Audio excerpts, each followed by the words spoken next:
My name is Monica Favo. I'm here with University Wellness and a Healthier You. And today we have Marty Burke from the Franklin Mint Federal Credit Union and also Althea Wallace from the Employee Home Ownership Program. So she'll be here to speak briefly about that at the end and answer any questions that you have. And I also want to draw your attention to this handout on your table. If you choose to join the Franklin Mint Federal Credit Union, these are the Drexel affinity offers that you receive for working for Drexel, attending Drexel, or being an alumni of Drexel. So I'd encourage you to look at these and take advantage of that. So please welcome Marty. He'll kick us off. Good afternoon, everybody. How are you? I'm joined by Dan Catamusto. Dan is our Vice President. He's also the branch manager at this time of our Drexel University branch. Good afternoon. Would you like to say a few things? Welcome, everybody. If I haven't met you, please feel free to stop in to see the branch at 3200 Chestnut Street. It's the first branch for the company of Dialogue Banking. We did not build it like your traditional bank branch. It's more of dialogue/boutique banking. We're open 6 days a week, Monday, Tuesday, and Wednesday till 5, Thursday till 6, Friday till 7, Saturday 10 to 2. And we do have the affinity offers, and there is one more offer that's not on there for University City office only, of a 1.40 CD rate. So if you're looking to save some funds and you have 16 months to invest, that's a great rate compared to their other rates on the market. Staff would be happy to answer any of your questions in relation to banking, mortgages. We pretty much full service and do everything that a traditional commercial bank would do. But we're a credit union and we do it for the Drexel family and community. Stop in and say hi. Before I get started, I want to note too that Althea Wallace is with us from the Human Resources Department. Althea will have something to say regarding the Drexel Home Ownership Program in the catchment area. Some of you may already know about that. Okay. So I'll get started. I came up with a framework for discussion here today, but if you have any questions, please intervene and feel free to ask. So the thing I wanted to start out with is where are interest rates? Everybody seems to be interested where interest rates are. They should have gone up already if you listen to the economists. They were thinking rates were going to be closer to 5% at the end of this year, but for some reason, due to the continued stimulus, the rates are still down. Now, the economy is starting to improve in terms of jobs, but we're not doing a great job in terms of creation of households. A healthy economy in the United States creates 1.1 million households a year. Currently, we're only creating about 750,000 households. And that means children are staying home longer. And we really need to get back up to the 1.1 million level because a new household creates 3 or 4 new jobs in the economy. So that's why home ownership is so important. So if you take a look where the rates are currently right now, the rates are around 4.125% to 4.25%. And so if you go back for 1 year, really not all that much different. I mean, I guess it tapped out closer to 4 5/8 back in December of last year. But today, the average 30-year fixed rate as of September 18th, this is per Freddie Mac, is around 4.23%. Now, if you're qualified, the credit union will offer you a 1/8 reduction off the rate. So we offer free pre-approvals, which I'll discuss as well. So this is where we're at, and it's still very much historically low. The lowest the 30-year fixed rate ever was 3.375. So the historical interest rates from the last few years around this time, here we are in September, I don't have September figures yet, but 3 years ago, average rate 4.22, very similar. 2012, 3.59, quite an improvement over where we're at today. And last year around this time it was a little bit higher, about 0.25% higher. So although the interest rate trend was supposed to be going upwards, the rates right now are still very favorable. So take a look for that 10-year bond yield because that's what mortgage rates are tied to. So currently, as I left today, that 10-year bond yield was around 2.6%. It was supposed to be over 3% by now. So let's just hope it stays calm until you found a home and you get an opportunity to lock in an interest rate. So although they forecasted rates to be 5, they downgraded it, meaning the Mortgage Bankers Association, to about 4.3%. And like I said, all qualified eligible first-time buyers receive an 1/8 off of the interest rate. So current interest rate and home price trends, right now they're saying that overall in the United States, there's been, home prices have gone up an average of 6% nationally. But how does it look locally? Pennsylvania's up around 2%. New Jersey's up around 2%, Delaware down around 1%. But I would say that some of the largest growth areas, such as Georgia, Florida, Texas, Arizona, and California, they were all called what during the recession? They were the sand states, if you heard that term, and they just got clobbered. So the only reason why you're seeing an 8% growth in those states is because they had fallen probably at least 30 to 40% during the worst of times.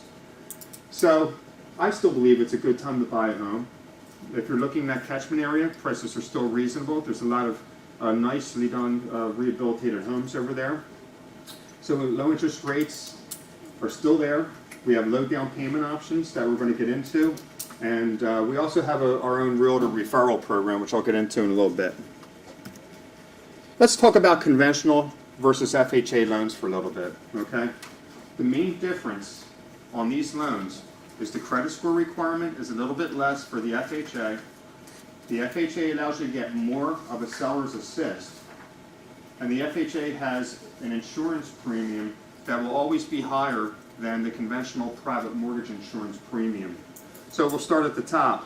Conventional loan means that it's made in accordance with the guidelines of Fannie Mae and Freddie Mac, whereas the FHA is an actual branch of the government. So the minimum down payment requirement is 5% with the conventional, 3.5% down with the FHA. The FHA makes you borrow more money, though, at the end of it all, because they're going to take your loan amount, let's say it's $100,000 purchase price, you borrow $96,500, and then they're going to make you borrow this 1 3/4% upfront MIP premium, so your loan amount is now $98,188, okay? So your loan amount on the FHA will always be a little bit higher because you have to finance in the upfront MIP expense. That stands for Mortgage Insurance Premium. The PMI associated with the conventional loan is only there in the event that you don't have a 20% down payment, okay? So as I said before too, you can get a seller's assist on both types of loans. 3% when you're putting 5% down on a conventional loan. But on the conventional loan, you can also get a 6% seller's assist if you have a 10% down payment. The FHA loan, they'll always allow you to have a 6% seller's assist. That's if you can negotiate it. What is a seller's assist?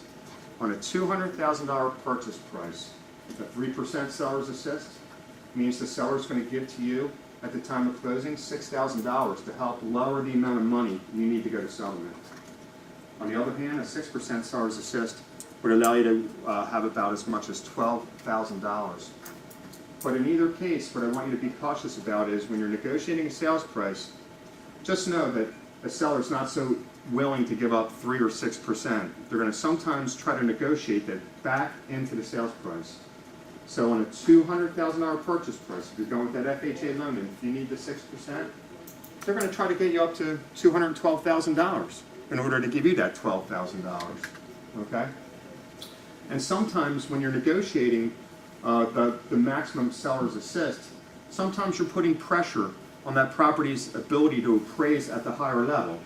So if it's a $200,000 neighborhood and you negotiate a $212,000 purchase price, will that home appraise for $212,000?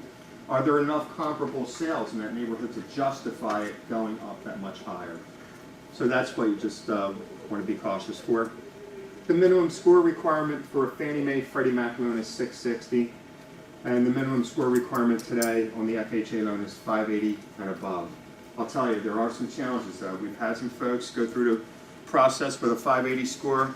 They're just harder to get to go to closing, okay? So I would say you're probably better off with a score of at least 620 and above in order to try to get in with the FHA today. So, back to my example, $100,000 purchase price with 5% down. On a conventional loan, you're borrowing $95,000. On the FHA loan with the minimum down, $100,000, the base loan amount is $96,500, but after you put in the upfront MIP, your mortgage amount is $98,188. So, it goes to show, 5% down on conventional, you have 5% equity. On an FHA loan with 3.5% down, you have 1.811% equity. So that's the difference, okay? Also, Conventional loans to Fannie Mae and Freddie Mac have private mortgage insurance, and that is tiered based upon your credit score. And what I'm giving you here is this maximum financing scenario again. So if your score is around 660 to 699, expect to pay 127, around 100 if your score is between 700, 739, and $85.50 a month if your score is above 740. That's based upon a $200,000 purchase price with the minimum down. As you can see, the FHA MIP premium is going to be higher. And now the difference is with the FHA is that that mortgage insurance premium is now permanent. It can't be removed off the loan until you sell the house or you refinance it. So what I would say is today's FHA borrower is paying for the sins of the past.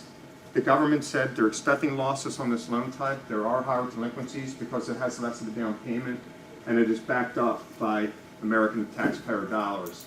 So they've decided to increase that premium. 2 years ago, that on the upfront end used to be 0.75%, and this was nowhere near what it is today.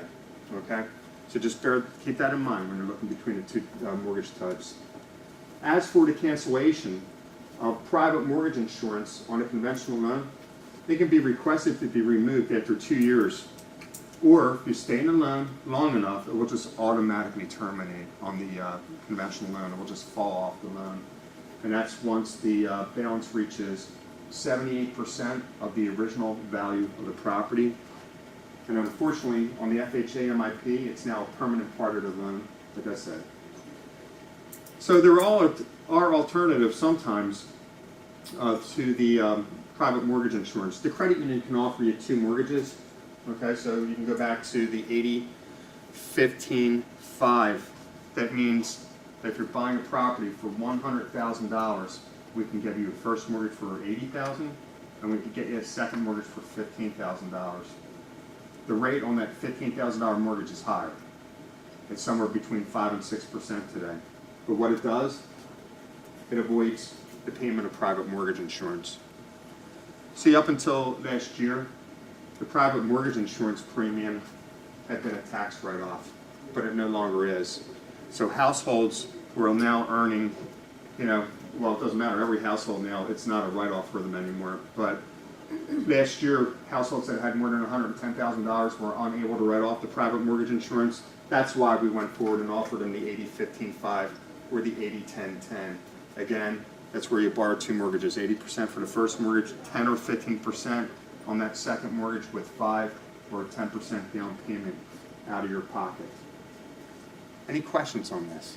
Yes? If you have an 80-15-5 or 80-10-10, is it the 80 that gets paid down first and that 15 or 10 just sits there collecting a bunch of... That's a good question. They both get paid down together. Okay? So normally what happens is the 80% portion has a 30-year amortization, okay, and then the smaller loan portion, that's going to be the 15%, we normally have them with a 15-year fully amortizing term. So you will have equity quicker by doing the 80-15-5 than if you just did the one loan with the PMI and trying to hang it in there. That was a good question. Anything else regarding this side, guys?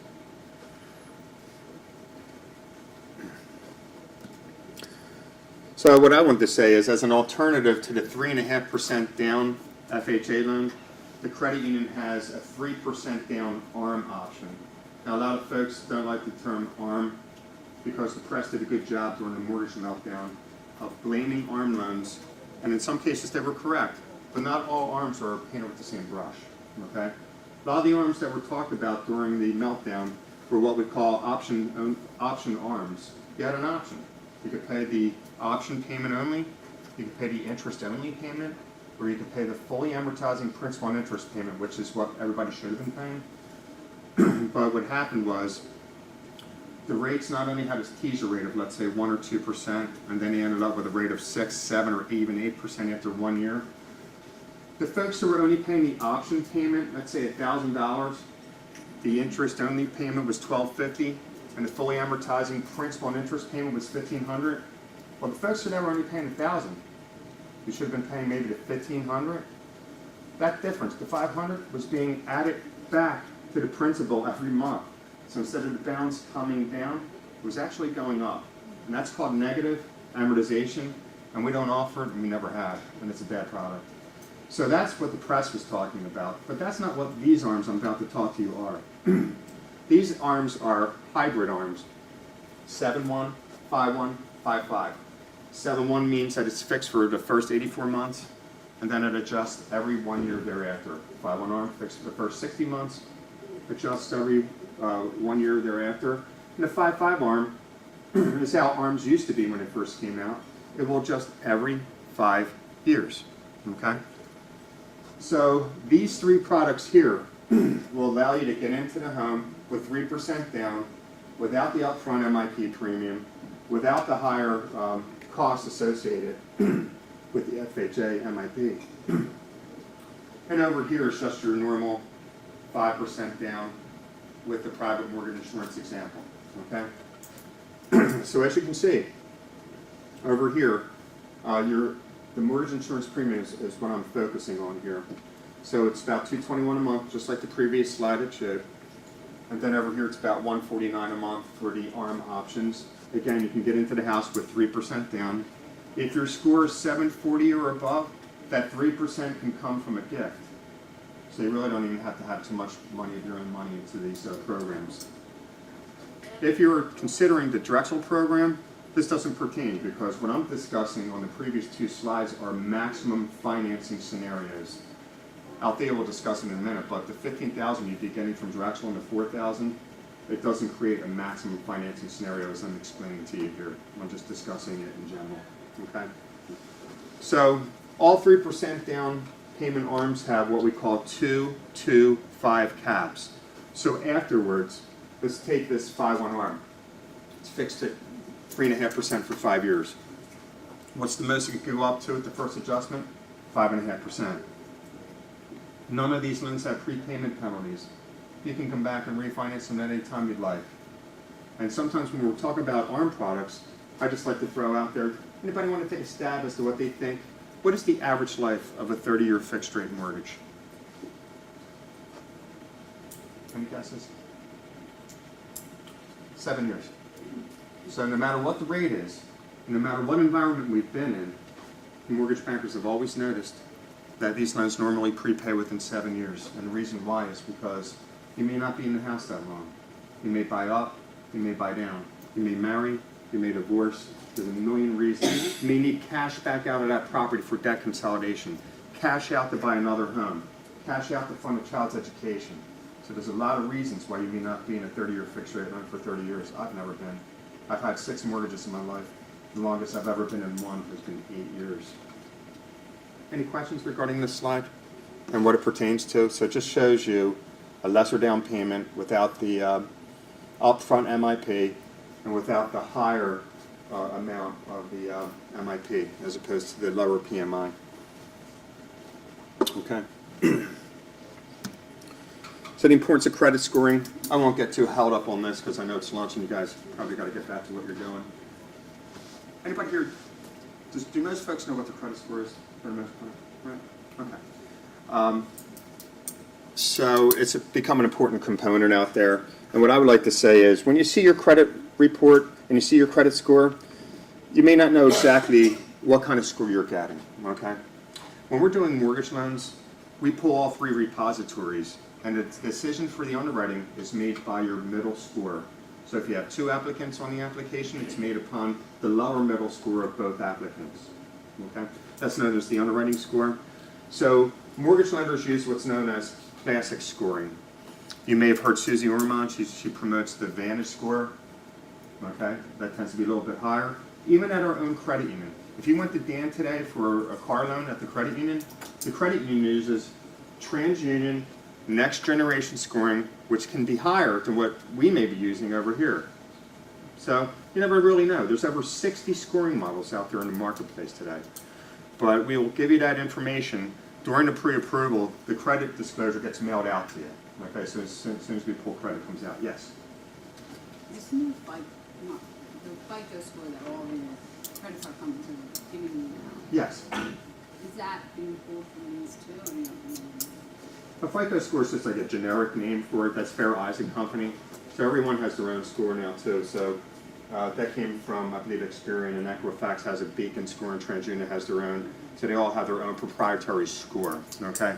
But yes, when you're saying FICO score, again, that's why I'm saying there's over 60 scoring models. As long as your credit's fine, they should all fall into the same kind of zone, okay? So, oftentimes, folks will have relationships with freecreditreport.com. Why do you think I wouldn't recommend freecreditreport.com? It's not free. That's why. Annualcreditreport.com was created by the government for consumers to go there and get one of their free file disclosures. You can very well go to that site and get all 3 file disclosures, but I don't recommend that, because if you do that, then you're shut out for 1 year from seeing anything else. So if there was something on your credit that you wanted to work on, just go pull one of them for now. Maybe go get Equifax, okay? Go work with the creditor on that trade line. Once you think that they've told you that it's all fine and well, go pull Experian, just to make sure that it is appearing correctly out there too. And we can kind of help you with that as well. So we're not really credit counselors. If there's some large items that you need help with, we have folks, and as well as Althea has folks too that we can have you talk to regarding your credit and how to get your score up. So there's 5 parts to the credit score. I left you a pamphlet inside. The first 3 are the most important, okay, because it comprises 80% of how your score is calculated. Your payment history, how much you owe, and the length of your credit history. Well, the payment history is pretty obvious, right? I can have somebody with a really good score of 780. I had a kid 2 weeks ago. He said he tried to return a sweater at the Banana Republic for a $30 bill, and his credit came down 65 points. So it's just how new the derogatory credit can be that can have a real impact on your credit score. Now that score will eventually recover, but it can take a little while. 60, 90, 120 days, who knows? How much you owe. So this is the biggest one in my mind, is how much you owe, because your credit report shows how much do you have available, how much available credit do you have to you. So you may have $25,000 of available credit between 6 or 7 credit cards, but the key is how much do you owe, all right? So if you have $25,000 available to you and you have $18,000 of it outstanding, your credit score is going to be lower. So normally what I try to say is keep your overall utilization ratio of revolving credit to about 50% or less, and your score will be much better than someone who has not done that. And of course, the length of the credit history, I just think the length of credit history penalizes younger folks. My son is 19. I got him a personal loan at the credit union. I'm about to get him a car loan. And you know, his scores, it's just not going up very fast because he doesn't have much of a credit history. Now, he's been in a personal line of credit for a couple months now. It's coming up, it's getting about to be over 700. But, you know, when you're younger, you don't have as much experience and you don't have much diversity of your credit report with installment loans, such as student loans and car loans, revolving credit. So, I think that's what it takes. Sometimes the younger folks without much of a credit history are held down. And then some first-time buyers are reluctant to go out and get new credit and use it. I say, don't be reluctant to get it. Sometimes I need you to have it. Sometimes there's only 2 or 3 trade lines on credit. Sometimes it's not enough in order for us to get an acceptable feedback from the underwriting system. So you got to have something out there. And you have to use some of it. It doesn't mean go crazy. It just means use it, maybe pay it off. Free pre-approval. So real estate agents expect to be pre-approved for a mortgage before your search for a home begins. And all it really takes is I can meet you in the Drexel branch. Dan can schedule an appointment for me. I also have a link on my business card that's inside every folder that you can use to go out to our website to complete the application. You're going to just put down your stated income and assets. We're going to trust you on that. I'm going to pull your credit though too, just to see where you stand in terms of liabilities. And as they appear on the credit report, we're going to provide you with a written loan cost disclosure, which is a detailed estimate of closing costs. The pre-approval letter is good for 120 days and it renews again for free if you haven't found a home. And as long as your credit's good, at the time I pulled it, I'm not going to re-pull credit, keep pulling it, okay? You may not have found anything. I've had people pre-approved for years, honestly. So what I would say to you is sometimes too when you get that pre-approval letter, it's based upon what you're entering. If you put in $225,000 and you found a home that you're dying for and it's $235,000, chances are you have room for that. And I'll just revise the letter. Okay? Yes? So what does it cost to get the first pre-approval? Nothing. It's free and it renews again for free. It just says, okay. Yeah, that's free as well. So anyway, we give you a loan cost disclosure. For first-time buyers, I'd like you to see that because it kind of gets you over the initial shock feature of what can be some of the higher closing costs. In Philadelphia, 4% transfer tax split by buyer and seller. So that's $8,000. The buyer's paying $4,000. The seller's paying $4,000. Just to record a mortgage in the city of Philadelphia, at least $525. If you're going to go with Althea's program, we're recording first 2 mortgages. We're going first. Drexel's going second. That's around $800 to record just 2 mortgages. Then you have title insurance, and around 13 months worth of taxes and insurance change hands at closing because we need to collect enough money from you so we have a sufficient balance to pay the taxes and insurance as they come due. Plus you owe the seller back prorated taxes, okay, at the time of closing. The good news is, in the Drexel catchment area, the taxes are reasonable.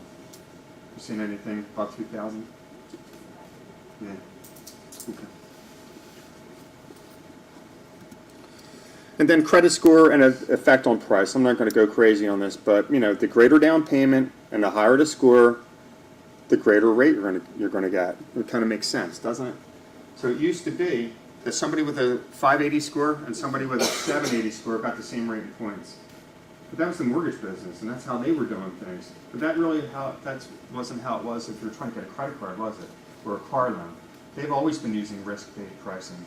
So for about the last 5 or 6 years, the mortgage business has adopted a risk-based scoring model. So somebody with a 700 score with 5% to put down, they'd end up paying around 1.25%. 4.25, 1.25 points. What is a point? A point is 1% of the loan amount you're borrowing. $200,000 purchase price, 5% down, you're borrowing $190,000. 1 point of that is $1,900.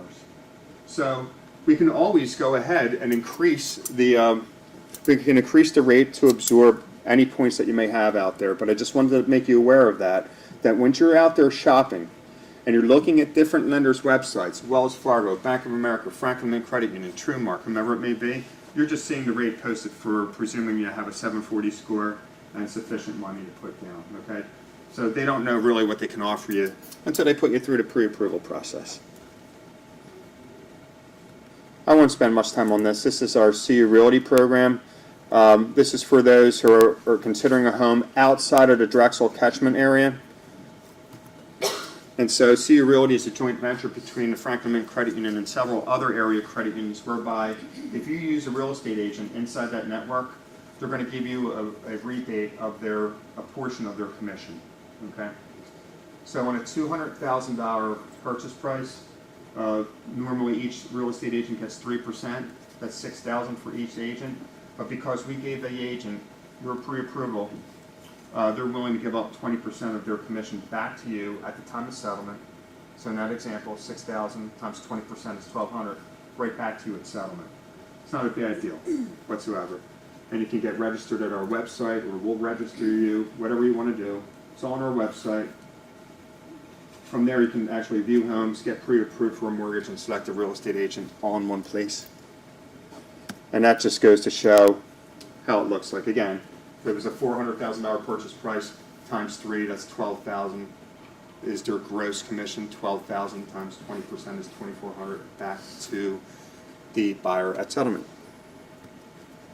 And then I don't need this to get pre-approved, but I'm just trying to remind you what you may want to start gathering and have available for you when you're beginning a mortgage process. Just how many folks here are paid monthly? Most of you. Are all Drexel employees paid monthly? No. Okay. Okay, so if you're paid monthly, I just need 1 pay stub. If you're paid bi-weekly, I need 2 pay stubs. But then normally I just need last year's 2013 W-2 form. That's really it for income.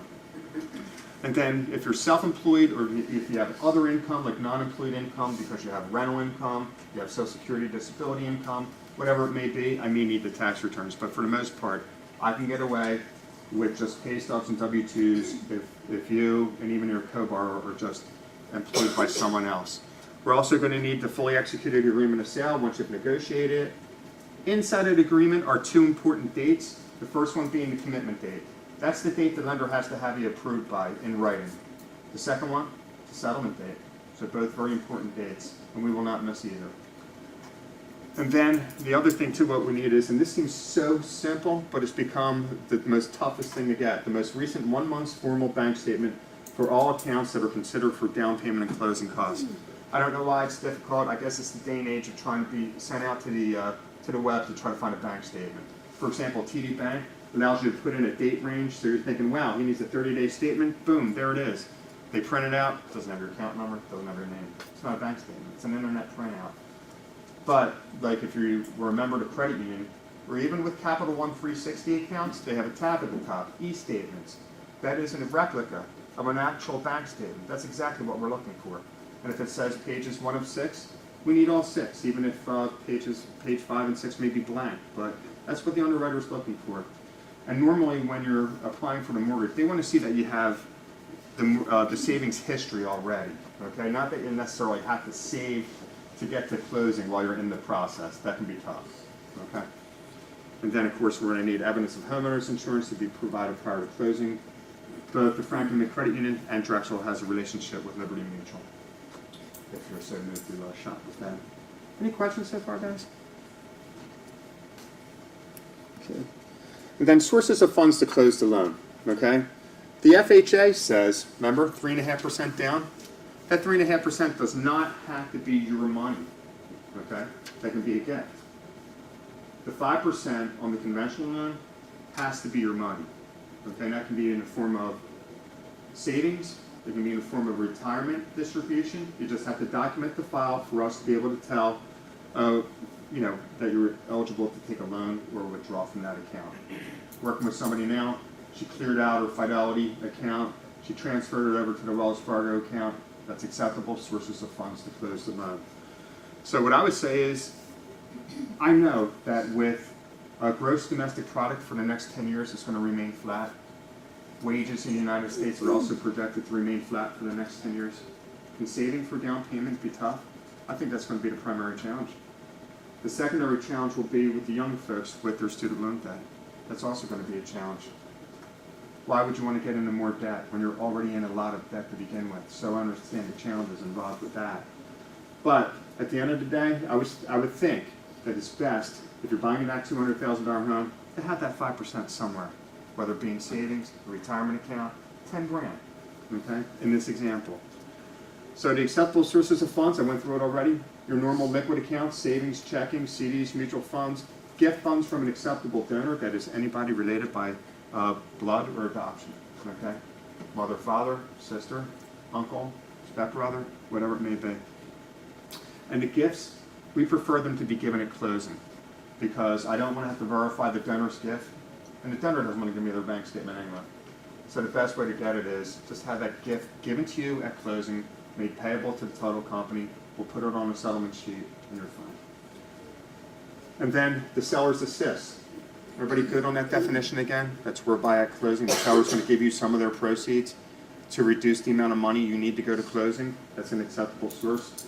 What is unacceptable is to swipe a credit card, take an advance, dump it in your account. That's called an unsecured borrowing. And mattress money, that doesn't work either. So if you have money at home, please start dribbling it into a financial institution. Okay.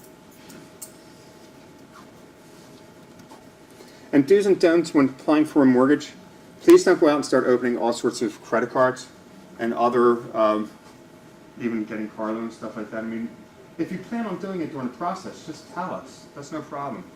What happens is we're not only pulling your credit during the process, we're also refreshing it 10 days prior to closing. And we've had some crazy examples of what have happened. People have gone to Raymore and Flanagan, people have gone to Best Buy and bought $12,000 worth of TVs, and I've had ACCO borrowers, and I've had So the best thing to do is just use credit like you normally would. Go ahead, use your Kohl's card, your Sears card, if that's what you already have. Just please don't go opening up new credit, okay? And don't apply for new credit of any kind, because when we go to refresh that credit, we see the credit inquiry on there, and it shows the date. So if I did it today, it may show on August 27th, you applied for from Pacifico Ford. Now I got to ask you, did that become a car loan? Yeah. How much is it? I need to see the statement showing how much it was. Did you apply for that Kohl's card? Yes. For back to school shopping, how much is on it? So So don't max out or overcharge existing credit cards. What that means is if you have a $5,000 limit with somebody, they'll be more than happy to let you go up to $5,200. Because now if the agreement says they're going to take it to 21%, but it also is a real downer. Remember that utilization ratio we talked about? That's going to bring the score down. And don't make any large unexplainable deposits into your bank account. We get that all the time, like, whoa, where'd that come from? It's like $5,000 just showed up. It was a gift, or sometimes it's like, well, you know, I sold my buddy my motorcycle, and it's like completely unable to be verified. You know what I mean? So just avoid making crazy large deposits into the account. Let us know if you're changing employers or even changing positions with the same employer, because not just us, all mortgage lenders too, aside from pulling credit to refresh it, they're calling your employer to make sure you're still there. Okay.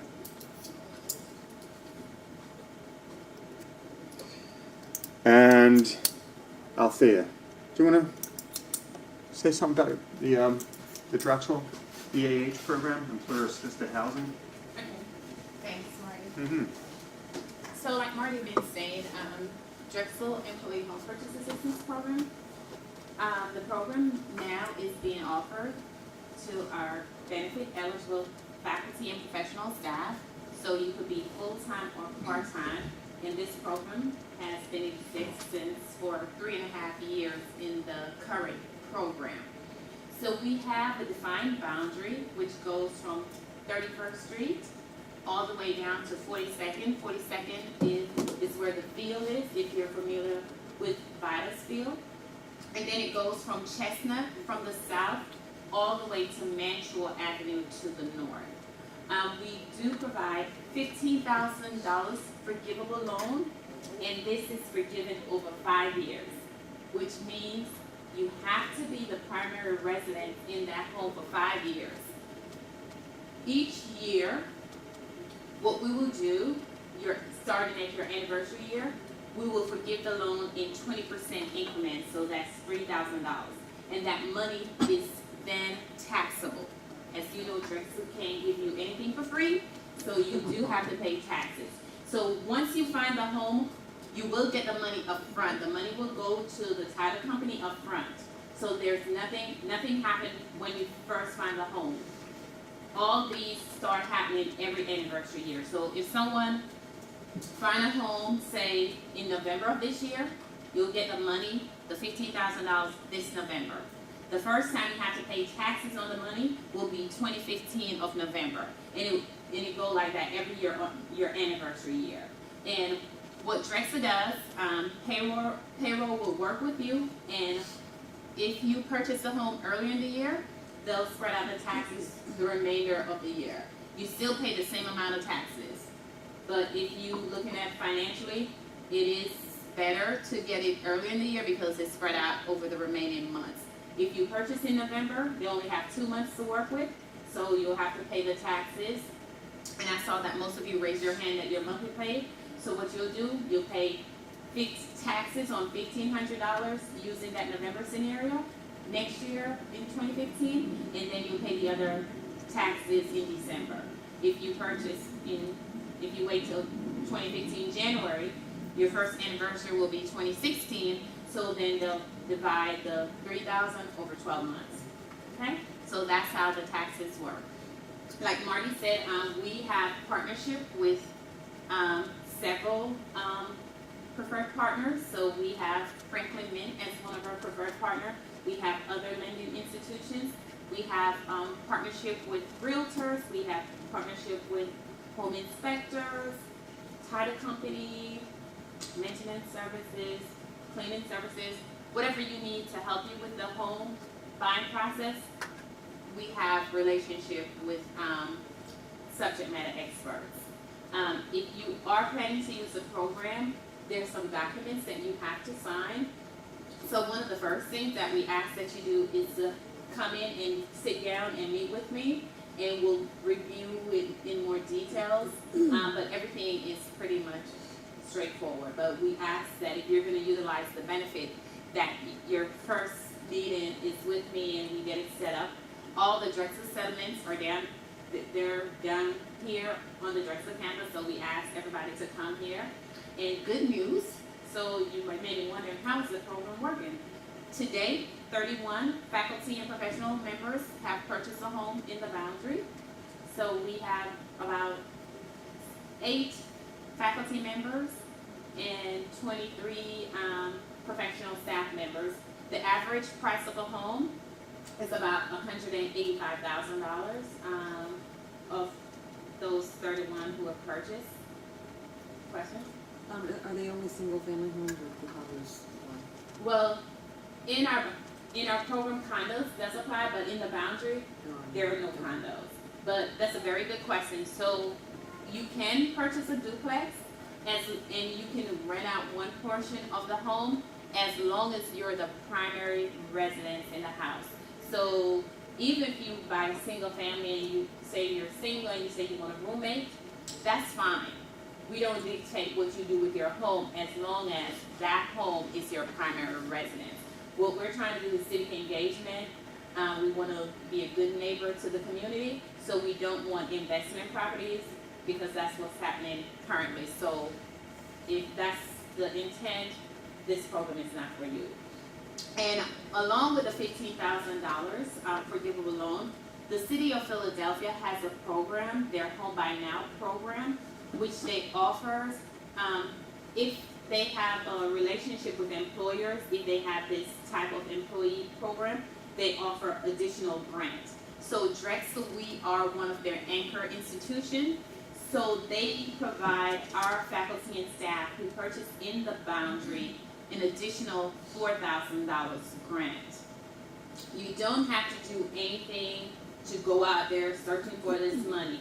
If you purchase in our Boundary, once you sign the Drexel documents, I will then initiate the application and provide you with a program manager who runs that program so that you could also get that $4,000 grant. And their money is a grant, so you don't have to pay taxes or anything on it. Any questions? Is there a site or a specific realtor that deals with the Boundary? Yes, so great question, Sasha. So on the HR website, if you go on, or you could just put in the browser homeownership, we have a page, and I have booklets here, where you see all our preferred partners, and you could drop down, it'll take you to the lenders, realtors, or whoever you're looking for. Again, you could call them.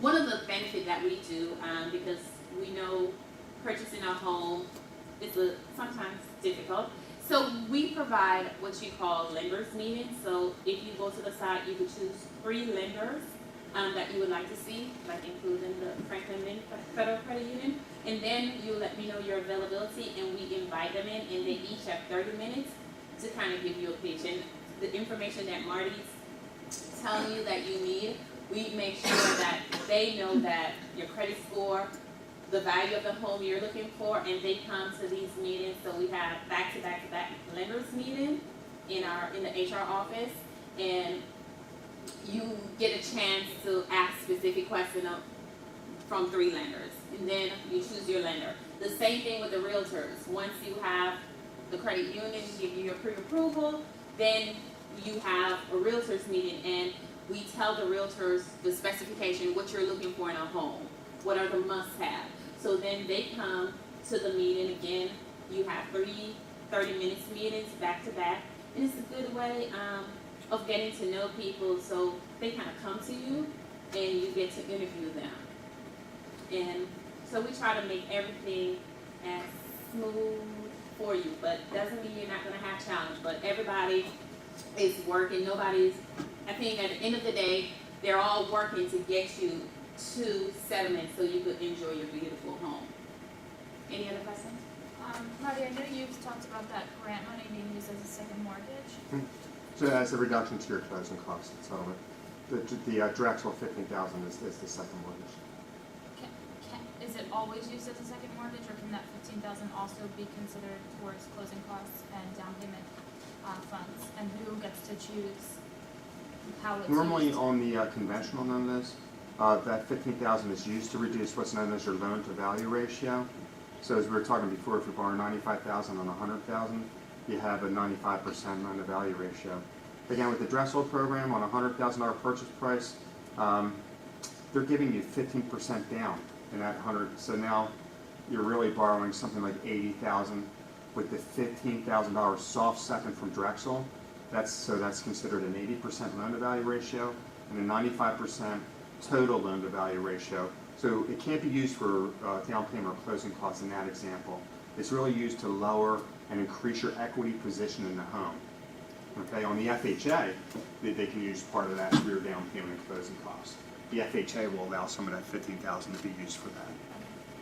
And the 45 or 4,000 can be used for citizens. That is exactly what it's used for. The $4,000 is used to reduce the amount of out-of-pocket money you need in settlement. So if you're planning a conventional loan, Mm-hmm.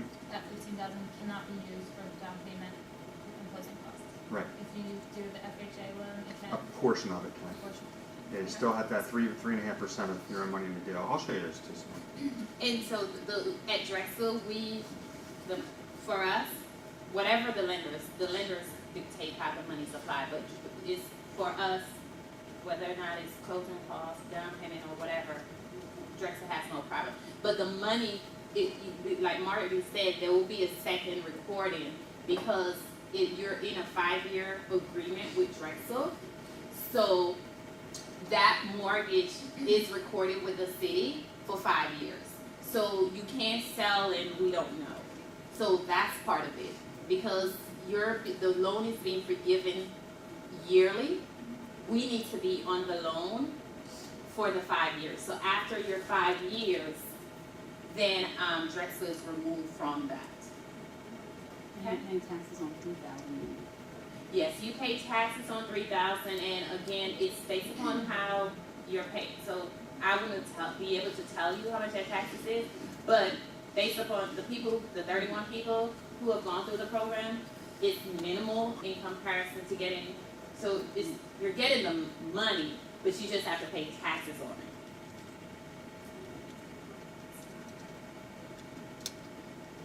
Any other questions? Well, I have some brochures back here with some frequently asked questions in there. It gives you the information to our website. And any other question? My card is I know, just refresh, the $4,000 from the city, is that used for closing? Yes. It's from the lender. Yep. The lender dictates it. Yeah, you use it directly to lessen the amount of money you need to bring to settlement. It appears on the settlement sheet as a credit to you, so you don't need that money. You don't need as much at closing.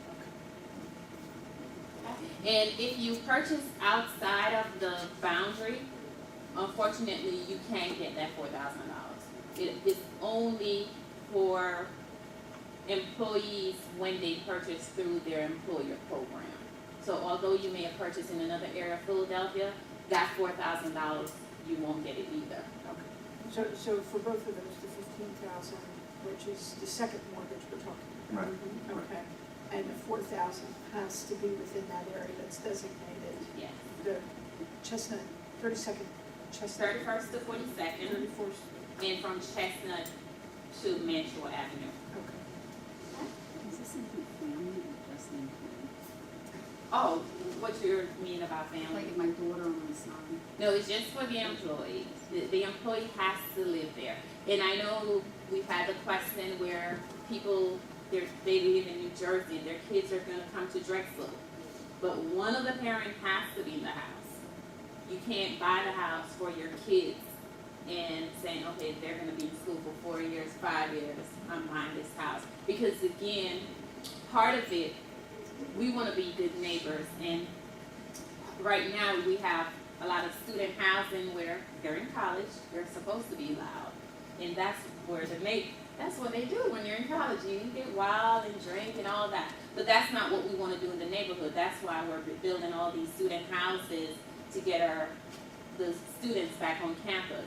So we want to make sure that the residential area becomes vibrant and remains residential.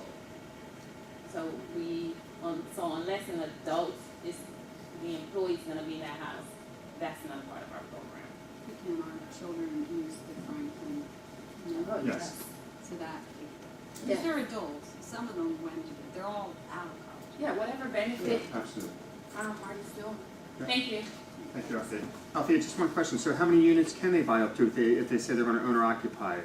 1, 2, 3, 4? No, Or you it's said there was a duplex. duplex, Duplex, but not a triplex? not a triplex. Fine, okay, so Not a it's limited triplex. if it's a. I wanted to Condos, know. and I know so if you're interested, I know a lot of developers are thinking about building condo style, so that is a part of the program, but right now, duplex is the max. Okay? No, I'm just going to finish by saying thank you for coming today. If you have any questions, I'm here, okay? But some of the benefits of getting the mortgage through the credit union is that we are the direct source of funds. Okay, we're not brokering the loan out the door. We service the loan throughout the life of it. You deal with us throughout the life of the loan. We've been closing mortgages since '84. I've been here since '86. I'll be at your closing with you to explain the paperwork. And low down payment programs are still available, and our lender costs are really low as well, being a credit union. Okay? Thank you for coming today, guys. I appreciate it. Thank you.